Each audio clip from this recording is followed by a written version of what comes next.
one of the key things that I know you've often expressed to people is that your research, the 12,000 hours, much of it is primary. So with that, I wanted to ask about the elders and the families who actually taught you about polygamy and some of those other primary interests that you were able to tap into. Back in, I believe it was about 2006, I started a medical apprenticeship with an MD here in Georgia, and he would always talk about polygyny. And I had seen the word before, but I'm like, okay.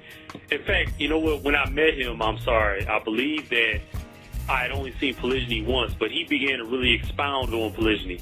He wasn't in a polygynous marriage, but he was married to the same woman for 20 years. He has half a dozen children, and he had been in courtship a couple of times with the second wife. And I remember, because he celebrates African culture, as a corpus of knowledge, he was teaching this to me. And he would always talk about it, and I'm looking at the time, I wasn't that gung-ho about it. I just, I said, it makes sense. But he was always in my face about polygyny. And I'm looking at, I gotta be honest, man, I was looking at my elder like, man, you out of this world with this polygyny, man. Because he was always talking about it every time I saw him.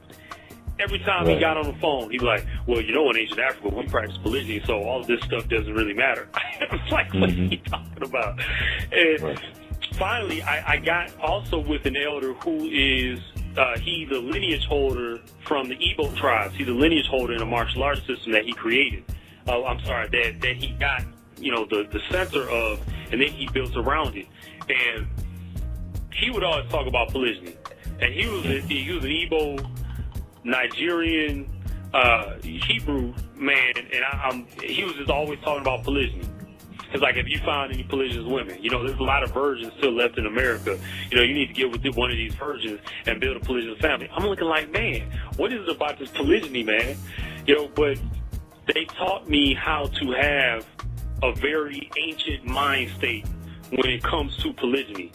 And when I finally got around to living with several polygynous families, they were non-Mormon and non-Muslim. I mean, it was very practical. Everything they were telling me was very practical. One man was he was just a brother in the community. He was all for helping black people rise and empower us and things like that. And he was always busy in the community. And this is up in Maryland. There was one man who was Hebrew.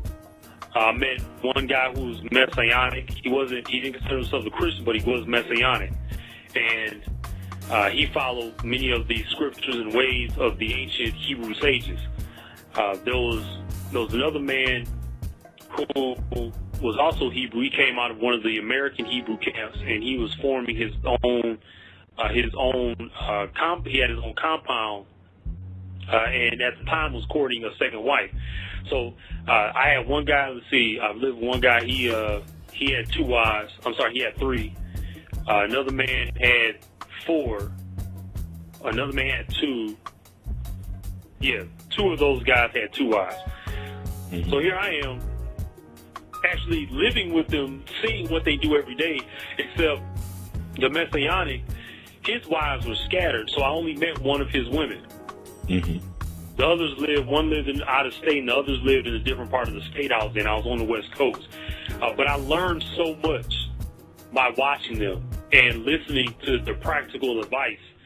And I would share, because they would ask me, what have you found in your own research, and what do you think personally, how do you think that you would practice polygyny? Because at the time I was unmarried. And they said, okay, well, yeah, they would tweak some of what I was saying. They're like, well, you want to watch out for this, because this is what you're going to have to, look for in your women. Or a lot of them, they took on what I was teaching, because I just had my own ideas based on what I know of the world. So that's where that comes from. Of course, I told you about my childhood. I came up watching this minister in our church. He was very ingratiating toward my mother. And I saw them love each other. They were very, very nice to one another. And I never saw him disrespect my mother.